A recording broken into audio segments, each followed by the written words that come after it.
야, 옛말에 범이 범을 낳는다라는 말이 있습니다. 위대한 인물 배후에는 언제나 위대한 부모가 있다는 그런 뜻이죠.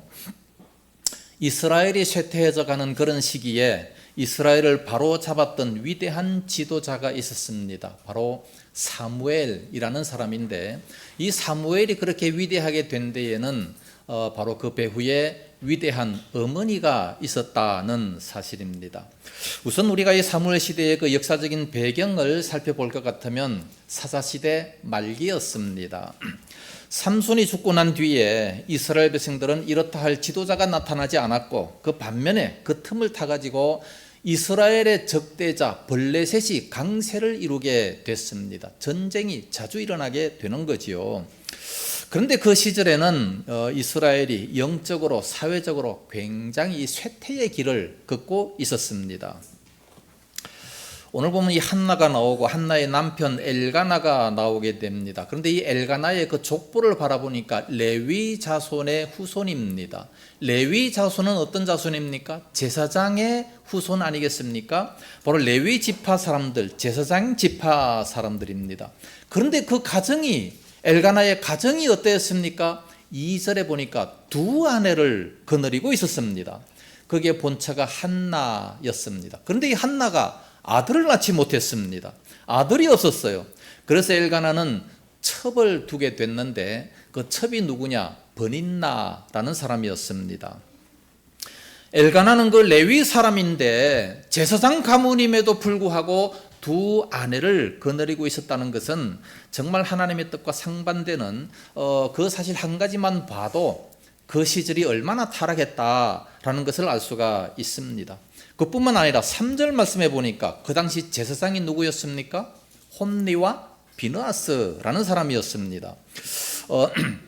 이 사람들은 이름만 제사장이었지 사실 하나님을 모르는 자였습니다. 2장 12절에 보니까 그들은 하나님을 알지 못하는 사람이다 그랬고, 그래서 재물을 가지고 오면 그 재물을 가로채는 사람, 아니 세상에 제사장이 어떻게 재물을 가로챕니까? 그뿐만 아니라 2장 22절에 보면 하나님의 거룩성까지 다 짓밟고 있었습니다. 왜냐하면 회막에서 수종드는 그 여인들과 강제로 동침을 했다라고 말씀하고 있어요.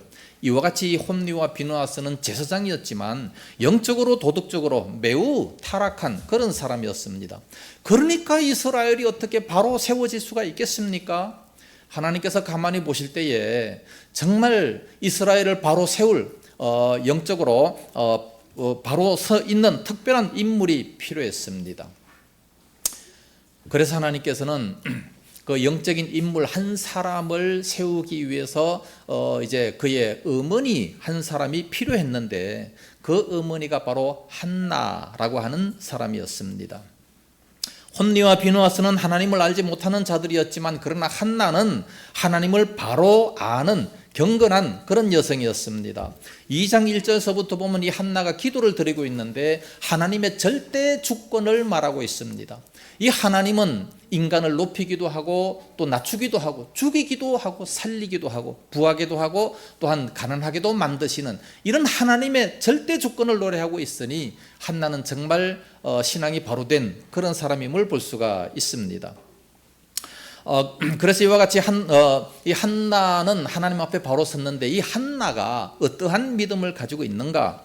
오늘 본문에서 세 가지로 살펴보고자 하는데, 먼저 그 남편 엘가나와의 관계, 두 번째로는 한나와 하나님과의 관계, 세 번째로는 그 한나와 아들, 그 자녀와의 관계를 한번 생각해 보고자 합니다.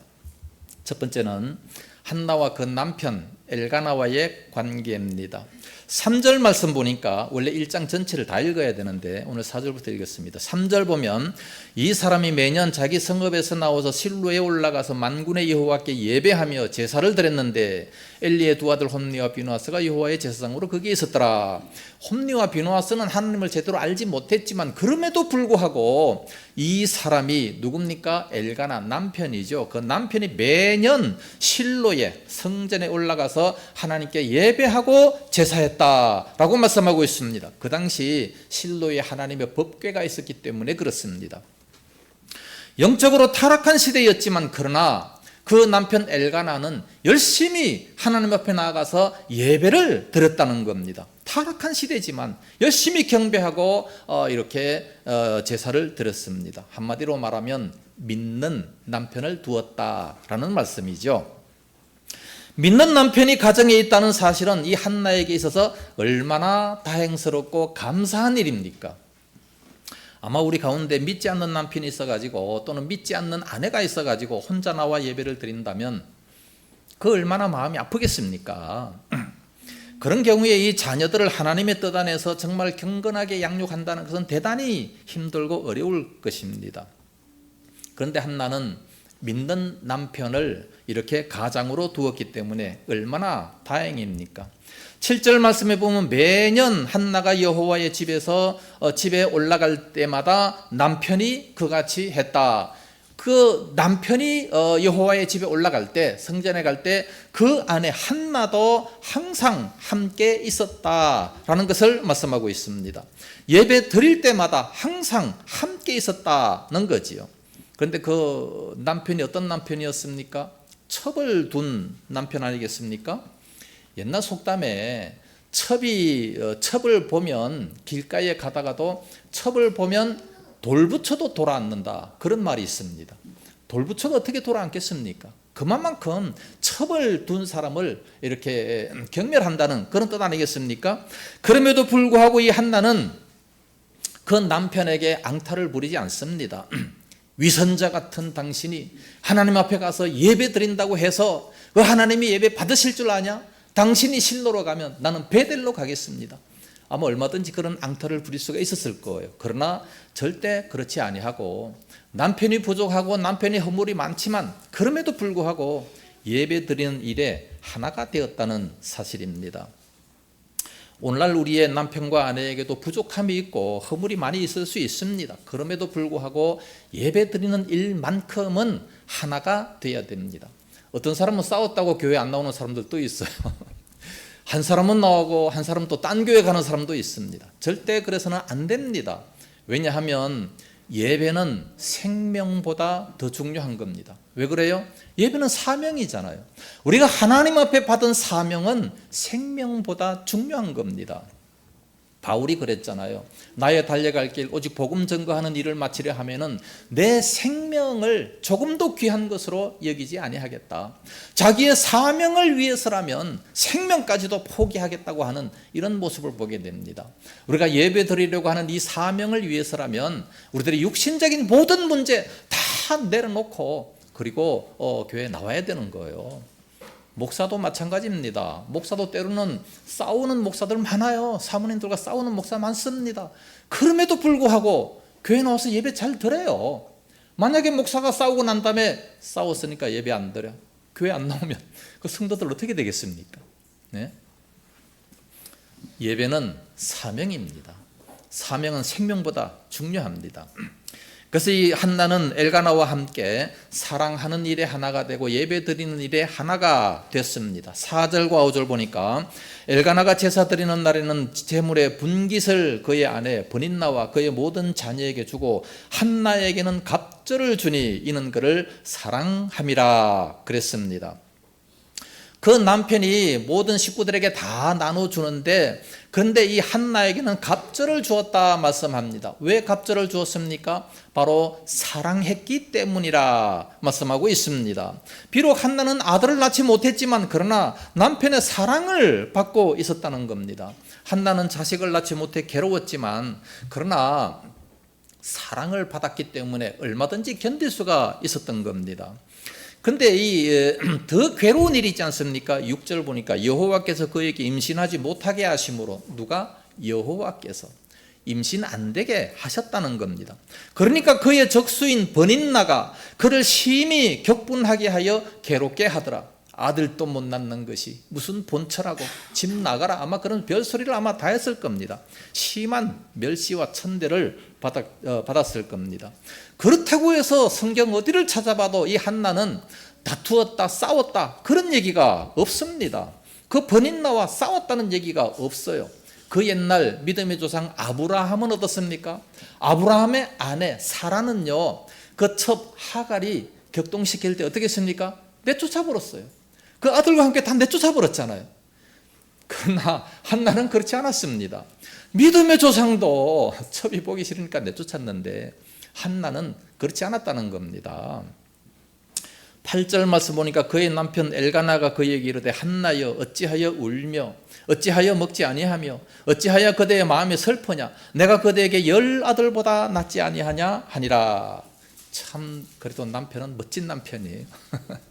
참 이런 남편을 두면 얼마나 행복하겠습니까? 엘가나 남편의 위로가 있었기 때문에 얼마든지 승리할 수가 있었던 겁니다. 그래서 이 사회에서 어떤 어려운 일을 당한다 할지라도 남편의 사랑만 받는다면, 이 부부간의 사랑만 제대로 있다면 어떤 일을 당해도 얼마든지 이기고 승리할 수가 있을 겁니다. 할렐루야. 그러므로 우리 주 예원교회 우리 모든 부부되는 우리 성도들, 부부끼리 사랑이 넘쳐야 돼요. 부부끼리 정말 모든 것을 다 터놓고 부부끼리 행복이 넘쳐야 됩니다. 마지막 주일에 부부의 날에 다시 한번 부부에 대해서 자세히 말씀을 드리겠습니다. 부부가 예배 드리는 일에 하나가 되어야 됩니다. 그랬을 때에 정말 모든 것을 이길 수가 있었습니다. 두 번째로 살펴볼 것은 한나와 하나님과의 관계입니다. 한나에게 큰 그 마음의 아픔이 있었습니다. 그 아픔, 그걸 어떻게 해결합니까? 아픔이 있다고, 불행이 있다고 해서 스스로 자학하지 않습니다. 자살하려고 하지 않습니다. 그 모든 책임을 남편에게 돌리지도 않습니다. 그 첫 버닌나와 다투지도 않습니다. 그 첫 버닌나의 자녀들과도 구박하지 않습니다. 그 문제를 가지고 어느 누구에게도 나가지 아니하고 오직 하나님 앞에 나아가서 하나님 앞에 모든 것을 다 털어놓습니다. 정말해서 기도의 사람이었다라고 볼 수 있습니다. 9절 말씀에 보니까 그들이 실로에서 먹고 마신 후에 한나가 일어나니 그때 제사장 엘리는 여호와의 전 문설주 곁 의자에 앉아 있었더라. 엘리 제사장은요 항상 그 성전 문 기둥에다가 의자를 놓고 거기 앉아 있습니다. 왜 앉아 있습니까? 몸이 너무 비둔했기 때문이라고 말씀하고 있어요. 맨날 고기만 먹으니까 몸이 비둔해서 제대로 걸어 다니지도 못하고 나중에는 의자에 앉아 있다가 그냥 거기서 넘어져 가지고 쓰러져서 죽게 되는, 고혈압으로 죽게 되는 그런 모습을 보게 됩니다. 그 앞에 앉아 있으니까 그 아들이 회막문에서 여인들과 동침해도 알지도 못하고 그 문 앞에 있으니까 오히려 또 한나가 기도하는 것은 아마 잘 봤을 거예요. 그 문 앞에 있었기 때문에. 성전 기둥 옆에 의자에 앉아 있었기 때문에 성전 안의 모습을 환하게 볼 수 있었을 겁니다. 그래서 이 한나가 와서 기도하는 것을 지켜보니까 10절에 한나가 마음이 괴로워서 여호와께 기도하고 통곡하며 자기의 모든 문제를 다 내놓고 막 통곡하며 기도하고 있었습니다. 어떤 모습으로 기도했습니까? 12절에 그가 여호와 앞에 오래 기도하는 동안에 하나님 앞에 오랫동안 기도했습니다. 13절에 한나가 속으로 말하며 입술만 움직이고 음성은 들리지 아니하므로 엘리는 그가 취한 줄로 생각한지라. 자기가 취하니까 한나도 취한 걸로 생각합니다. 눈에는 뭐밖에 안 보인다고. 입술만 움직이고 이 음성은 들리지 않게 기도했습니다. 소리 내지 않고 기도했다고 대충 기도한 것은 결코 아닙니다. 15절 하반절 말씀 보니까 여호와 앞에 내 심정을 통한 것이다 그렇게 고백을 합니다. 그러니까 마음으로 기도했고 간절하게 기도했던 겁니다. 뭘 그렇게 간절하게 기도했습니까? 11절에 아들 하나만 달라고 하는 것이 그의 소원이었습니다. 왜 한나가 아들을 달라고 기도했습니까? 시편 127편 3절 말씀 보면 자식은 하나님이 주신 기업이고 선물이다 말씀했어요. 하나님이 자식을 주시지 아니하시면 결단코 그 자식이 있을 수가 없어요. 나중에 이 한나를 하나님이 돌아보시니까 그러니까 이제 사무엘이 생기는 그런 모습을 보게 되지 않습니까? 오늘날 우리들도 이런 사실을 분명히 깨달아야 돼요. 하나님이 자식을 주셨다, 내게 상급으로 주셨다는 그런 사실을 우리가 분명히 알아야 되는데 어떻게 하다 보니까 낳았는데요, 딴 사람들도 다 결혼하면 낳잖아요. 그렇게 생각하는데, 그렇게 생각하면 하나님 앞에 감사가 없습니다. 하나님 앞에 감격함이 없어요. 그러나 하나님이 내게 선물로 자식을 주셨다. 그렇게 생각하세요. 너는 나의 보물이다. 너는 나에게 하나님이 주신 선물이다. 하나님의 상급으로 나에게 주셨다. 그렇게 생각한다면 얼마든지 하나님 앞에 감사할 수 있고 감격할 수가 있는 겁니다. 그러면 한나가 왜 아들을 달라고 기도했습니까? 버닛나에게 복수하기 위해서입니까? 자기의 유익을 구하기 위해서입니까? 그게 아니고 하나님 앞에 드리기 위해서입니다. 11절 하반절 보면 아들을 주시면 내가 그의 평생에 그를 여호와께 드리고 삭도를 그 머리에 대지 아니하겠나이다. 그 자녀를 하나님 앞에 바치기 위해서 아들을 달라 그렇게 말씀했습니다. 오늘 우리들 이런 각오가 돼 있을 수 있습니까? 아브라함처럼 아들을 바치라 한다면 과감하게 아들을 바칠 수 있는 그런 믿음이 있습니까? 예? 한나는 지금 아들이 하나도 없어요. 하나도 없는데 아들 주시면 내가 하나님 앞에 바치겠습니다. 왜? 하나님의 선물이고 하나님께서 주신 자식이기 때문에 하나님의 뜻대로 쓰임받게 하기 위해서 하나님 앞에 드리겠다. 그런 모습입니다. 내가 낳은 자식이라고 해서 내 마음대로 키우고 내 뜻대로 키우려고 하다가 보면 그 자식이 삐뚤게 나아가는 경우들이 대단히 많습니다. 뿐만 아니라 한나는 하나님 앞에 대단히 정숙한 그런 여인이었습니다. 15절 16절 보면 한나가 대답하여 이르되 내 주여 그렇지 아니하니이다. 나는 마음이 슬픈 여자라 포도주나 독주를 마신 것이 아니요 여호와 앞에 내 심정을 통한 것뿐이오니 당신의 여종을 악한 여자로 여기지 마옵소서. 내가 지금까지 말한 것은 나의 원통함과 격분됨이 많기 때문이다 그랬습니다. 한나가 속이 상한다고 마음이 슬프다고 해서 술을 입에 대지 않았습니다. 엘리 제사장은 한나가 이렇게 술 취한 줄 알고 책망을 했지만 그러나 한나는 거기에 한마디도 불평을 한다든지 항변한 것이 아니고 엘리가 불량했지만 그럼에도 불구하고 하나님의 종으로 공경했습니다. 그리고 자기의 처지를 겸손하게 아뢰일 뿐이었습니다. 참으로 정숙하고 덕망 있는 그런 여성이었습니다. 더 나아가서 이 한나는 기도한 그대로 하나님께서 응답해 주실 것을 그대로 확신했습니다. 믿었습니다. 17절 엘리가 대답하여 이르되 평안히 가라. 이스라엘의 하나님이 네가 기도하여 구한 것을 허락하시기를 원하노라 하니 18절에 이르되 당신의 여종이 당신께 은혜 있기를 원하나이다 하고 가서 먹고 얼굴에 다시는 근심빛이 없었다 말씀합니다. 얼굴에 근심빛이 없어요. 왜 그렇게 근심빛이 없었습니까? 기도하고 나니까 얼굴이 밝아졌습니다. 하나님께서 기도한 그대로 응답해 주실 것이 분명했기 때문입니다. 한나는 그래서 하나님 앞에 어떤 사람이었는가? 기도의 사람이었고 하나님께서 자식을 주실 것이라는 그런 확신을 가지고 있었고 그리고 자기의 유익을 위해 아들을 구한 것이 아니라 하나님 앞에 바치기 위한 그런 여인이었고 또 하나님 앞에 정결한 여인이었습니다. 자기의 기도에 응답해 주실 것을 확실하게 믿었던 그런 모습입니다. 이 얼마나 아름다운 믿음을 가진 한나였습니까? 하나님의 마음을 감동시키기에 아마 충분했을 겁니다. 그래서 하나님께서는 그 한나의 기도에 응답을 하셨습니다. 19절에 그들이 아침에 일찍이 일어나 여호와 앞에 경배하고 돌아가 라마의 자기 집에 이르니라. 엘가나가 그의 아내 한나와 동침하며 여호와께서 그를 생각하신지라. 하나님이 생각하시고 이제 그에게 아들을 주시는 겁니다. 그러니까 어떻게 됐어요? 20절에 한나가 임신하고 때가 이름에 아들을 낳아 사무엘이라 이름하였으니 이는 내가 여호와께 그를 구하였다 함이더라. 한나가 사무엘을 낳았습니다. 사무엘 그 이름을 부를 때마다 어떤 생각을 가졌습니까? 내가 하나님 앞에 기도해서 얻은 아들이다. 하나님의 응답으로 하나님께서 내게 주신 선물이다. 그러면서 항상 아마 깊이 감사했을 겁니다. 오늘날 우리들도 그런 마음을 가져야 됩니다. 항상 하나님 앞에 살아가고 자녀를 볼 때마다 하나님이 내게 주신 선물이다. 하나님이 내게 주신 상급이다. 그렇게 생각한다면 얼마나 감사할 수 있겠습니까? 얼마나 감격할 수 있겠습니까? 세 번째, 한나와 그 아들 사무엘과의 관계입니다. 드디어 하나님께서 이제 응답하셔서 사무엘을 주셨습니다. 21절 말씀 보면 엘가나 남편은 사무엘을 낳고 난 뒤에 관례대로 매년 가족을 데리고 실로에 가서 예배를 드렸습니다. 그때 한나가 어떻게 했습니까? 22절 말씀 보면 오직 한나는 올라가지 아니하고 왜 안 올라갔습니까?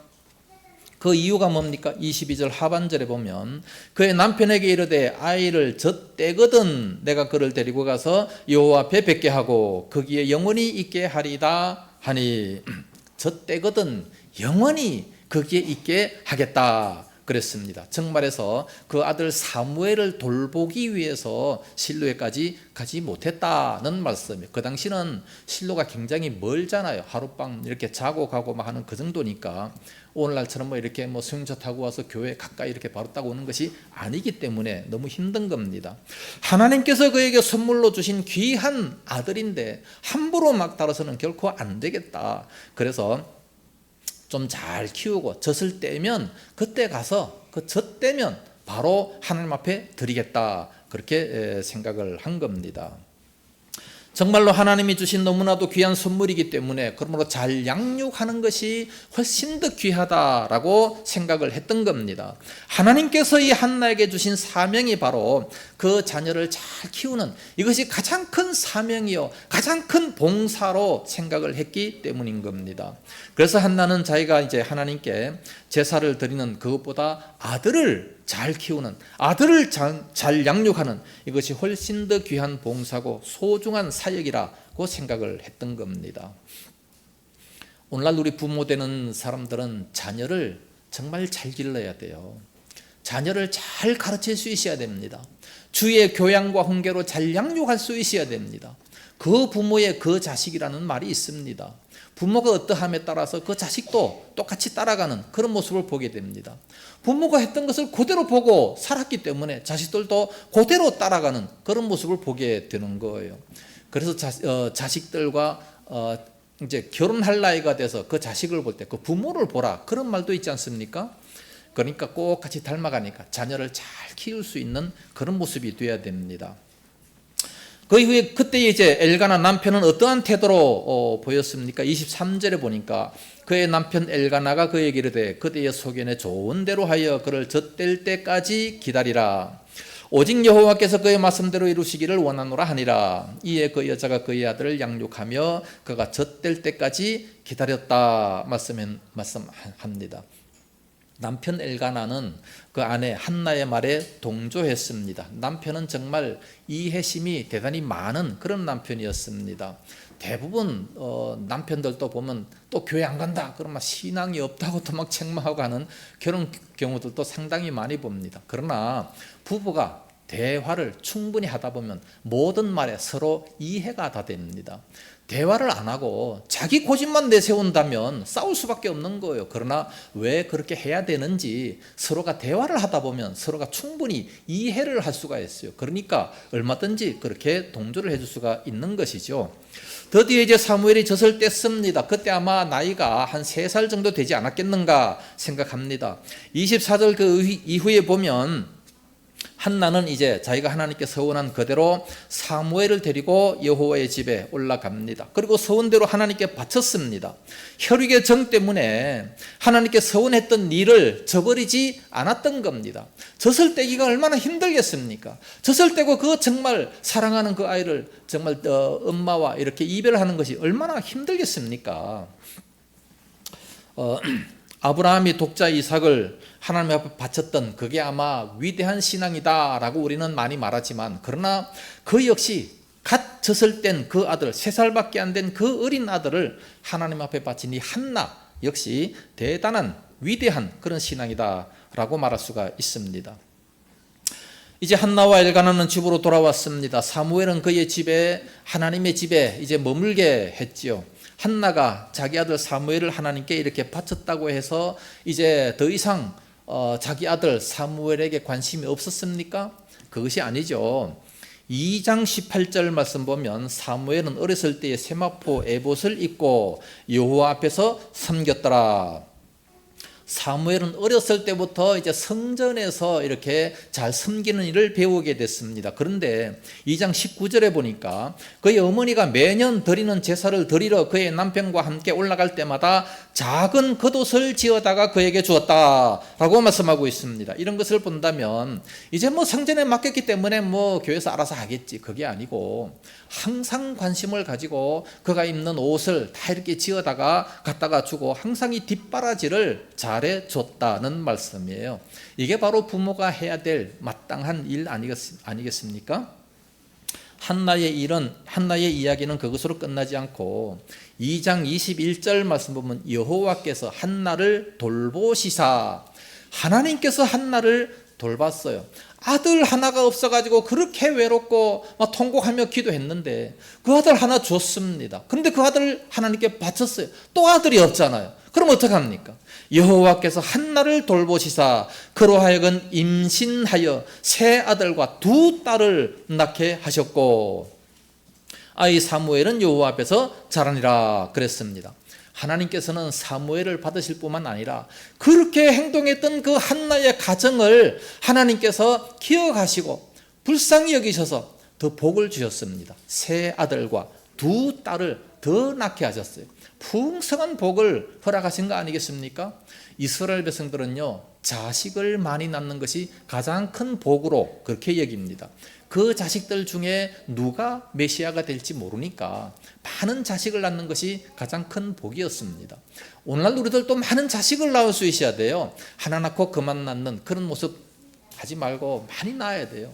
다윗의 아버지 이새가 하나만 낳고 말았다면 아니면 둘, 셋만 낳고 말았다면 다윗은 태어나지도 못했을 거예요. 7째까지 낳으니까 다윗이 태어나서 유명한 그런 다윗 왕이 태어나지 않습니까? 자우지간 많이 낳아봐야 돼요. 그래야 누가 똑똑할지 누가 쓰임 받을지 모르니까 자우지간 많이 넣으세요. 처녀들 이제 결혼하고 많이 넣으십시오.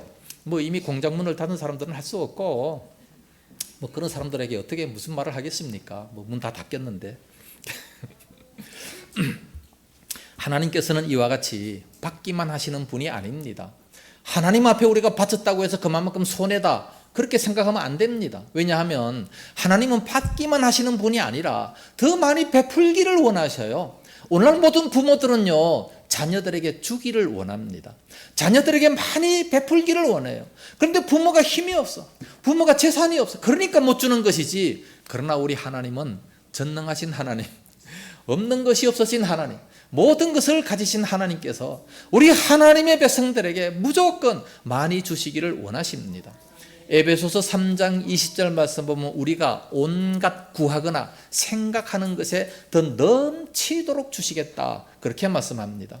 우리가 아들 하나만 구하면 아들 하나만 주시는 분이 아니셔요. 세 아들과 두 딸을 주시잖아요. 우리가 구하거나 생각하는 그 모든 것에 넘치도록 주시는 것이지, 아 이건 너무 아까운데 요것만 줄까? 그런 분이 아니라는 거예요. 넘치도록 주시는 분이십니다. 할렐루야. 이런 하나님 앞에 우리는 정말 많은 것을 드릴 수 있어야 됩니다. 결단코 손해가 아니에요. 아들 하나 달라 그래서 그 아들을 하나님께 바쳤더니 하나님께서는 세 아들과 두 딸을 더 주셨다는 겁니다. 이 얼마나 놀라운 기적과 같은 그런 복입니까? 더군다나 하나님께서는 이제 그 사무엘과 그 모든 사람들을 아주 잘 이렇게 보살펴 주셨습니다.